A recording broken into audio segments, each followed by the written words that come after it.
Hello student, कैसे हैं आप सभी और कैसे चल रही है आपकी तैयारी। उम्मीद करते हैं आपकी तैयारी बहुत ही अच्छे ढंग से चल रही होगी। और आज जो हम लोग पढ़ने जा रहे हैं धातु और अधातु के ऑक्साइड की अम्ल और क्षारक के साथ अभिक्रिया, और अच्छे से इसको समझेंगे। और आप अगर इस चैनल पे नए हैं तो बिहार एग्जाम पोर्टल चैनल को सब्सक्राइब करके लाइक करके शेयर करें, ताकि और भी स्टूडेंट को हेल्प हो सकता है। और बहुत अच्छे ढंग से मेहनत करें, किस्मत के भरोसे नहीं मेहनत के भरोसे रहिए, क्योंकि हम सभी जानते हैं कौन कहता है कामयाबी किस्मत तय करती है। इरादों में दम हो तो मंजिलें भी झुका करती है, और मंजिल को झुका के रहेंगे हम लोग, 100 में 100 ला के रहेंगे। तो चलिए आज के इस टॉपिक को सीखते हैं, समझते हैं और अच्छे से लिखते हैं, नोट्स भी करते चलते हैं। धातु और अधातु के ऑक्साइड की अम्ल और क्षारक के साथ अभिक्रिया। तो धातु और अधातु में पहले धातु के का हम समझेंगे, फिर अधातु का समझेंगे। तो चलिए आज के एक्सरसाइज को स्टार्ट करते हैं। तो यहाँ पर हम आपको बतला दें कि भैया जी हम सभी जानते हैं धातु की अगर बात करें तो देखिए, धातु को जब हम सभी क्या करते हैं, ऑक्सीजन, धातु को ऑक्सीजन के साथ अभिक्रिया करवाते हैं, हम सभी जानते हैं क्या होता है,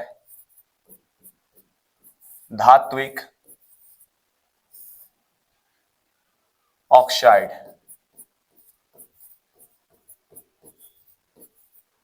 धात्विक ऑक्साइड का निर्माण होता है।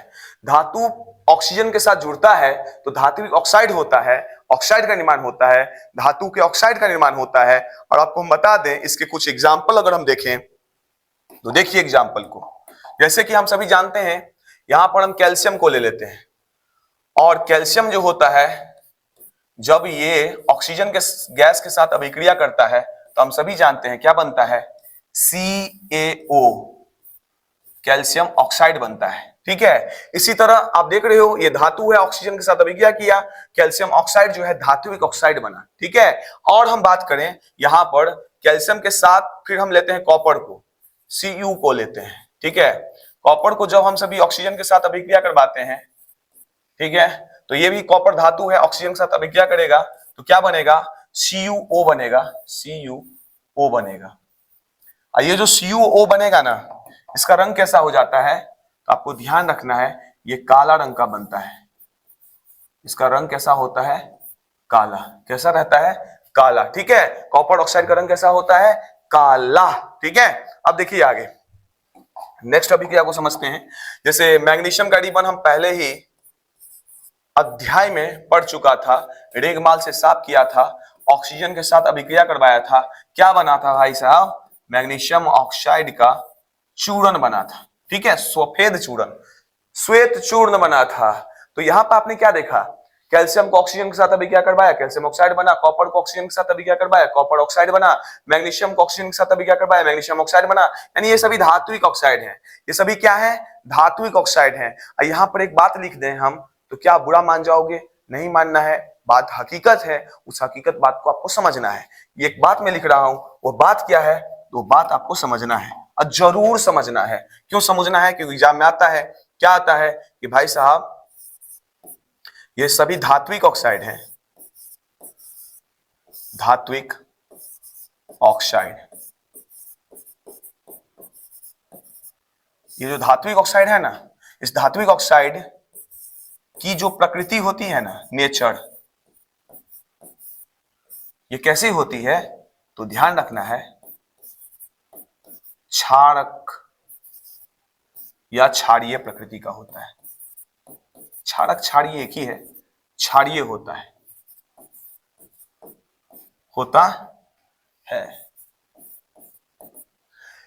धात्विक ऑक्साइड की प्रकृति क्षारक या क्षारीय होता है।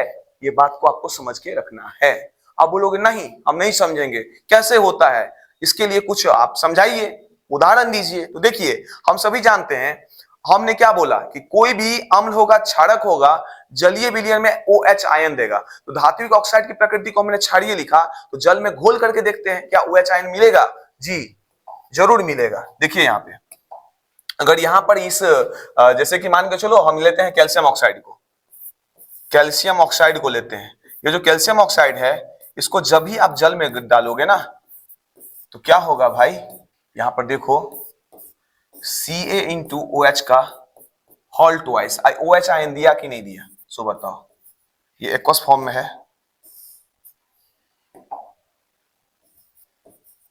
ठीक है, तो OH आयन दिया कि नहीं दिया बताओ। कैल्शियम हाइड्रोक्साइड क्या है अभी हम बताएंगे। इसी तरह मैग्नीशियम की बात करें, मैग्नीशियम ऑक्साइड की बात करें, क्योंकि धातु ऑक्साइड की प्रकृति तो ऑक्साइड ही लेंगे। जब इसको जल में डालते हैं तो क्या बनता है, Mg/H का होल ट्वाइस। और हम सभी जानते हैं ये जो है मिल्क ऑफ मैग्नीशिया है, एंटासिड में इसका उपयोग होता है। तो धातु ऑक्साइड जब जल के साथ अभिक्रिया करता है तो क्या बनता है, धातु हाइड्रोक्साइड बनता है। और कैल्शियम हाइड्रोक्साइड, मैग्नीशियम हाइड्रोक्साइड, ये जितने भी धातु का ऑक्साइड होंगे ना, जल में डालेंगे तो क्षारकीय प्रकृति के हो जाते हैं। हम सभी जानते हैं OH आयन दे देते हैं। हम सभी जानते हैं ये दोनों जो है ये क्या है, तो हम सभी जानते हैं क्या है भाई, क्षारक है। क्षारक में भी कैसा था, प्रबल क्षारक है। ठीक है, ये सभी क्या है, क्षारक है। क्षारक क्या है, क्षारक है। तो आपने क्या देखा कि धातु ऑक्सीजन के साथ भी क्या करते हैं, तो धात्विक ऑक्साइड बनते हैं। और धात्विक ऑक्साइड की प्रकृति क्षारकीय होती है। और इसकी जांच के लिए हमने इसको जल में डाला तो यहां पे इसका परिणाम है। लेकिन इतनी सी कॉन्सेप्ट सिद्धांत से हम नहीं मान सकते हैं, इतनी सी परिभाषा से हम नहीं मान सकते हैं कि ये जो है सही में क्षारकीय प्रकृति का है। इसके लिए कुछ और उदाहरण को हम लेते हैं और समझाते हैं, आपको समझाने का प्रयास करते हैं आपको। तो यहाँ पे देखिए कुछ और एग्जाम्पल को हम ले लें। जैसे कि एक आप इससे पहले वाले लेक्चर में आपने पढ़ा था, क्या पढ़ा था, उदासीनीकरण अभिक्रिया। उदासीनीकरण अभिक्रिया को पढ़ा था, अभिक्रिया, उदासीनीकरण अभिक्रिया को पढ़ा था। और उसमें आपने क्या पढ़ा था, उदासीनीकरण अभिक्रिया में आपने क्या पढ़ा था, आपने पढ़ा था कि आपने पढ़ा था अम्ल और क्षारक परस्पर जब अभिक्रिया करते हैं तो संगत लवण और जल का निर्माण होता है। लवण और जल का निर्माण होता है। ठीक है, और उसमें आपने क्या देखा था, आपने HCl को लिया था, NaOH को लिया था। ठीक है, और दोनों को अभिक्रिया करवाया था तो क्या बना था, NaCl एक लवण है और H2O जल है। तो भाई साहब यहां पर जो हमने देखा कि धात्विक ऑक्साइड जो होती है ये क्षारकीय प्रकृति की होती है। इसकी सत्ता की जांच हम कैसे करेंगे, तो जांच के लिए हम क्या करेंगे, तो यहां पर देखिए हम क्या करते हैं, यहां पर HCl को रहने देते हैं, HCl को रहने देते हैं। बस यहां पर हम क्या करते हैं, कॉपर ऑक्साइड को लेते हैं, कॉपर ऑक्साइड को लेते हैं। ठीक है, और जब भी कॉपर ऑक्साइड को लेते हैं तो क्या होता है, कॉपर CuCl2 का निर्माण होता है, CuCl2 कॉपर 2 क्लोराइड का निर्माण होता है। ठीक है, और साथ में क्या बनता है, तो यहां पर हम सभी जानते हैं ये हाइड्रोजन H2O जल का निर्माण कर लेता है। ठीक है, तो यहां पे आप ध्यान दीजिएगा, क्या ध्यान दीजिएगा कि भैया ये संतुलित नहीं है तो द्रव्यमान संरक्षण के नियम का भी पालन करते रहना है पढ़ते टाइम। ठीक है, तो शायद ये संतुलित हो गया, नहीं हो ही गया, शायद नहीं हो गया। ठीक है, तो यहां पे आप क्या देखे हो, यहां पे आपने देखा कि ये जो है ना ये अम्ल है, ये अम्ल है, और ये आप देख रहे हो ये क्या है, क्षारक है, और ये क्या है, लवण है, और ये क्या है, जल है। तो ये क्षारक है तब तो भैया जी लवण और जल बना, क्योंकि हम सभी पढ़ चुके हैं उदासीनीकरण अभिक्रिया, जब अम्ल क्षारक परस्पर अभिक्रिया करते हैं तो संगत लवण और जल का निर्माण होता है। तो और एक दो अभिक्रिया देख लो, नहीं विश्वास हो रहा है आपको तो ठीक है, मैं भी आपको बतला दे रहा हूं। यहाँ पे आप ले लो H2SO4 को, किसको ले लो, H2SO4 को। ठीक है, और इसकी अभिक्रिया करवा दो मैग्नीशियम ऑक्साइड से, MgO से करवा दो। ठीक है, अब देखिए यहां पर ये दोनों जब अभिक्रिया करेंगे तो क्या होगा, MgSO4 बनेगा, मैग्नीशियम सल्फेट का निर्माण होगा, MgSO4। ठीक है, अब यहां पे देखिए MgSO4 बनेगा और साथ में क्या बनेगा, H2O बनेगा। अब देखिए यहां पर ये जो है ये क्या है, तो हम सभी जानते हैं ये है अम्ल, ये क्या है, अम्ल है। ये क्या है, तो हम सभी जानते हैं क्षारक प्रकृति के हैं, तब ना अम्ल क्षारक मिला। तो ये क्या है, MgSO4, ये लवण है, और ये क्या है, जल है। लवण है और जल है। HCl हाइड्रोक्लोरिक अम्ल का CuO के साथ अभी क्या करवाया, लवण और जल का निर्माण हो गया, लवण और जल का निर्माण हो गया। और यहां पर एक बातें आपको हम बतला देना चाहते हैं, ये जो CuO है ना और HCl है ना, ये CuO कॉपर ऑक्साइड और अम्ल की जो अभिक्रिया है, कॉपर ऑक्साइड और अम्ल की जो अभिक्रिया है, अगर इसकी जांच करना है तो एक बातें आपको देखना है। यहां पर हम एक टेस्ट ट्यूब लेते हैं, टेस्ट ट्यूब अब हम यहां पे लेते हैं। इस टेस्ट ट्यूब में हम क्या करते हैं, टेस्ट ट्यूब थोड़ा अच्छा नहीं दिख रहा है, इस टेस्ट ट्यूब को हम लेते हैं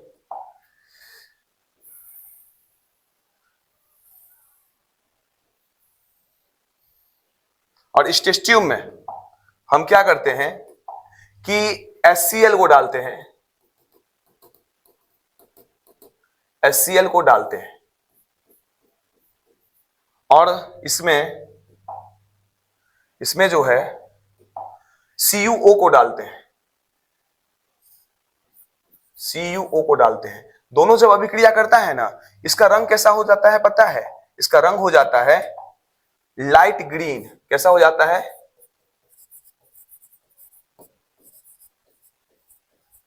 लाइट ग्रीन हो जाता है। कैसा हो जाता है, लाइट ग्रीन।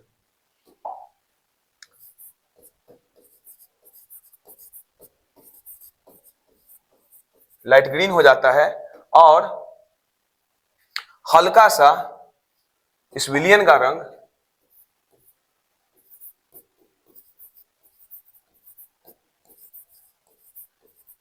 लाइट ग्रीन और लाइट ब्लू हो जाता है। इस विलियन का रंग कैसा हो जाता है, लाइट ग्रीन और लाइट ब्लू, और कैसा हो जाता है, लाइट ब्लू और लाइट ग्रीन। ठीक है, इस विलियन का रंग बदल करके हो जाता है। ये किसकी जांच है, तो इस अभिक्रिया की जांच है, इस अभिक्रिया की जांच है। ठीक है, इस अभिक्रिया की, यानी HCl CuSO4 तो CuCl2 बनेगा, H2O बनेगा। और इस दोनों विलियन को अगर हम यहां रख देते हैं, मतलब HCl और CuO को यहां रख देते हैं, तो क्या होता है इस टेस्ट ट्यूब के अंदर, इस टेस्ट ट्यूब के अंदर विलियन का रंग कैसा हो जाता है, तो लाइट ग्रीन और लाइट ब्लू हो जाता है। तो समझ लेना है भाई साहब, ये अभिक्रिया हो चुकी है। तो यहां पर आपने क्या देखा, इन सारे अभिक्रिया में देखा कि अम्ल के साथ मैंने इसका अभिक्रिया करवाया, तो यहां पे आप देख रहे हो ना, लवण जल बना है। इसके साथ अभी क्या करवाया, HCl के साथ CuO का भी क्या करवाया, तो CuCl2 बना और यहां पर ये बना। इन सारे अभिक्रिया में आपने क्या देखा, इन सारे अभिक्रिया में आपने देखा कि अम्ल और क्षारक परस्पर अभिक्रिया करते हैं तो संगत लवण और जल बनते हैं। तो यानी ये जो धातु ऑक्साइड है ये क्षारक है और अम्ल के साथ अभिक्रिया करवाया है तो लवण और जल का निर्माण हुआ है। तो इस बात से सत्य होती है कि धातु ऑक्साइड की प्रकृति जो है ये कैसी होती है, तो क्षारकीय होती है। तो इसकी जो है जांच तो हो गया। अब हम देखते हैं किसका, तो हम देखते हैं अधातु और ऑक्सीजन के साथ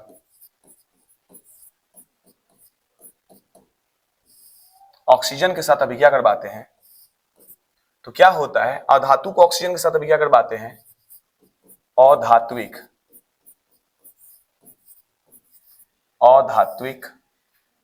ऑक्साइड का निर्माण होता है, अधात्विक ऑक्साइड का निर्माण होता है। एग्जाम्पल हम कुछ ले लें, जैसे कि कार्बन को जब ऑक्सीजन के साथ अभिक्रिया करवाओगे तो क्या बनेगा, CO2 बनेगा। क्या बनेगा, CO2 बनेगा। और ये जो CO2 बनेगा ना, अब यहां पे देखिए, ये जो CO2 बनेगा तो इस CO2 ये क्या है, अधात्विक ऑक्साइड है। और इस अधात्विक ऑक्साइड की जो प्रकृति होती है ना, ये जो CO2 की जो प्रकृति होती है, यानी अधातु ऑक्साइड की, यहां पर हम लिख रहे हैं अधातु ऑक्साइड की प्रकृति अम्लीय होता है। कैसा होता है? अम्लीय होता है। अम्लीय होता है। और धातु ऑक्साइड की प्रकृति कैसा होता है? अम्लीय होता है। तो कैसे अम्लीय होता है, इसके लिए हम एक आपको और बातें बता देते हैं। देखिए, ये जो अधातु ऑक्साइड है CO2 है। क्या है? CO2। ये गैस है। जब इसको आप जल में डालोगे ना, तो क्या होगा? जल के साथ अभिक्रिया करके H2CO3 का निर्माण करता है। H2CO3 का निर्माण करता है। ये जो H2CO3 होता है ना, इसको हम सभी क्या कहते हैं? इसको हम सभी कहते हैं कार्बोनिक अम्ल। क्या कहते हैं? कार्बोनिक अम्ल कहते हैं। H2CO3 को क्या कहते हैं? कार्बोनिक अम्ल कहते हैं। तो इससे यह सिद्ध हो रहा है कि अधातु ऑक्साइड की प्रकृति कैसी होती है? अम्लीय होती है। धातु ऑक्साइड की प्रकृति कैसी होती है? क्षारकीय होती है। अब इसकी एक बार और हम जांच करके देख लेते हैं। कैसे जांच करके देख लेते हैं? तो हम सभी उदासीनीकरण अभिक्रिया,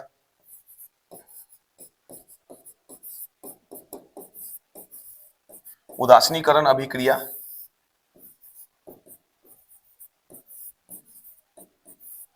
के तहत जांच के देख लेते हैं। ठीक है, तो यहां पर आपको उदासीनीकरण अभिक्रिया के तहत जांचना है और जांच करके पता करना है। तो यहां पर देखो, उदासीनीकरण अभिक्रिया के तहत जांच करेंगे तो हम सभी जानते हैं, क्या जानते हैं कि इसमें अम्ल क्षारक परस्पर अभिक्रिया करते हैं तो लवण और जल का निर्माण होता है। यानी HCl और NaOH की अभिक्रिया से क्या होगा? लवण और जल बनेगा। क्या बनेगा? लवण और जल बनेगा। तो यहां पर NaOH को रहने देते हैं। यहां पर NaOH को हम रहने देते हैं। HCl के जगह पर हम क्या करते हैं? CO2 को लेते हैं। HCl के जगह पर क्या लेते हैं? CO2 को लेते हैं। और CO2 को लेते हैं और NaOH, इस दोनों को अभिक्रिया करवाते हैं तो क्या देखने को मिलता है? तो यहां पे देखिए, Na जो है Na2CO3 Na2CO3 प्लस H2O का निर्माण होता है। तो यहां पर Na2CO3 और H2O का निर्माण होता है। ये अभिक्रियाएं प्रायः बैलेंस नहीं है। यहां पे 2 लगा दीजिए, अब ये बैलेंस है। ठीक है, ये क्या है? बैलेंस है। 4 3 1 4, अब ये बैलेंस है। तो यहां पे देखिए, ये क्या देखने को मिल रहा है आपको? ये जो है क्या है? ये अम्ल है, क्योंकि इसकी प्रकृति कैसी होती है? अधातु ऑक्साइड की अम्लीय होती है। ये क्षारक है। ये दोनों अभिक्रिया किया है तो क्या बना है? ये लवण है। और ये क्या बना है? जल बना है। ठीक है, तो यहां भी इस चीज से हमें जानकारी मिल जाती है कि अधातु ऑक्साइड की प्रकृति अम्लीय होती है, क्योंकि CO2 जो है अधातु ऑक्साइड है और क्षारक के साथ अभिक्रिया किया है तो लवण और जल बना है। क्या बना है? लवण और जल बना है। क्योंकि यहाँ पे हमने क्या लिखा है? अधातु ऑक्साइड की प्रकृति अम्लीय होती है, क्योंकि इसको हमने जल में डाला है, H2SCO3 बना है, यानी H+ आयन ये आसानी से दे देगा। क्या करेगा? H+ आयन ये आसानी से दे देगा, तुरंत दे देता है। ठीक है, तो यहाँ पर ये जो है आपने इसको समझा। यहाँ पर धातु ऑक्साइड को आपने समझा। क्या समझा? इसकी प्रकृति क्षारकीय होती है, क्षारकीय प्रकृति की होती है। ठीक है, तो यहाँ पर अगर धातु ऑक्साइड क्षारकीय प्रकृति का है, और मतलब धातु ऑक्साइड क्षारकीय प्रकृति का है और अधातु ऑक्साइड जो है ये कैसा है? अम्लीय प्रकृति का है। तो भैया, जब अम्लीय प्रकृति का धातु का ऑक्साइड है, ठीक है, अम्लीय प्रकृति का अधातु का ऑक्साइड है और क्षारकीय प्रकृति का धातु का ऑक्साइड है, यानी धातु का ऑक्साइड जो है क्षारकीय प्रकृति का है और अधातु का ऑक्साइड जो है अम्लीय प्रकृति का है, तो दोनों को आपस में अभिक्रिया कराने पर भी संगत लवण और जल बनना चाहिए। तो यहां पर अगर हम क्या करें, यहां पर हम ले लें धात्विक ऑक्साइड, धात्विक ऑक्साइड और अधात्विक ऑक्साइड।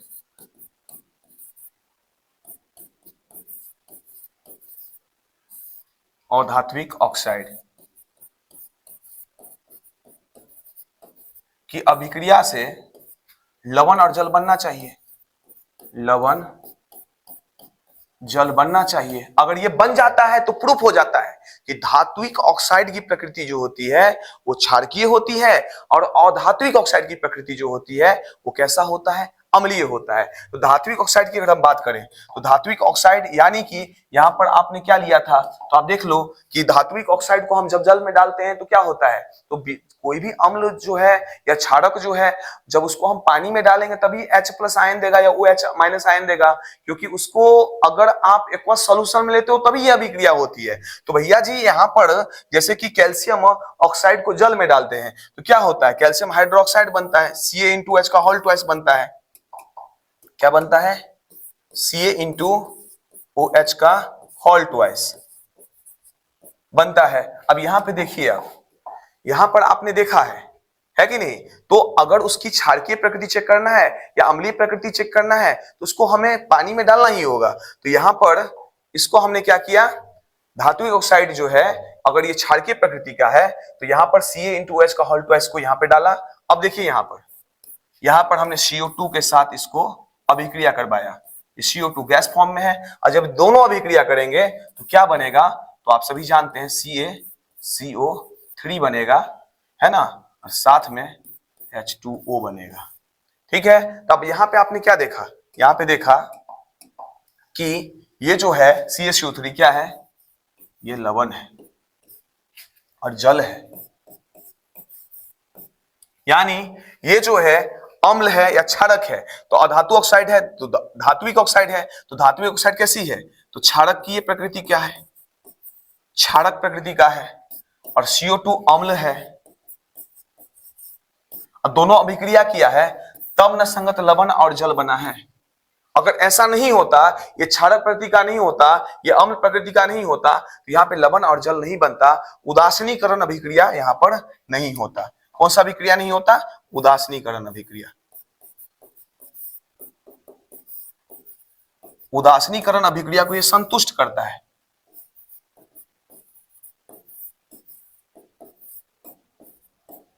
उदासीनीकरण अभिक्रिया को क्या करता है, संतुष्ट करता है। इससे ये प्रूफ हो जाता है कि धात्विक ऑक्साइड की प्रकृति जो होती है वो क्षारकीय होती है और धात्विक ऑक्साइड की प्रकृति कैसी होती है, तो अम्लीय होती है। तो यहां पर आकर के प्रूफ हो जाता है। तो ये जो आप सारी बातें को एक बार हम फिर से समझा दे रहे हैं। यहाँ पे देखिए, यहाँ पे देखना है आपको कि धातु के ऑक्सीजन के साथ अभिक्रिया करने पे धातु ऑक्साइड बना है, और इस धातु ऑक्साइड की जो है हमने क्या करवाया है, पानी के साथ अभिक्रिया करवाया है, तो क्या बना है, कैल्शियम हाइड्रोक्साइड बना है। और कैल्शियम हाइड्रोक्साइड मैग्नीशियम हाइड्रोक्साइड क्या होता है, तो क्षारक होता है।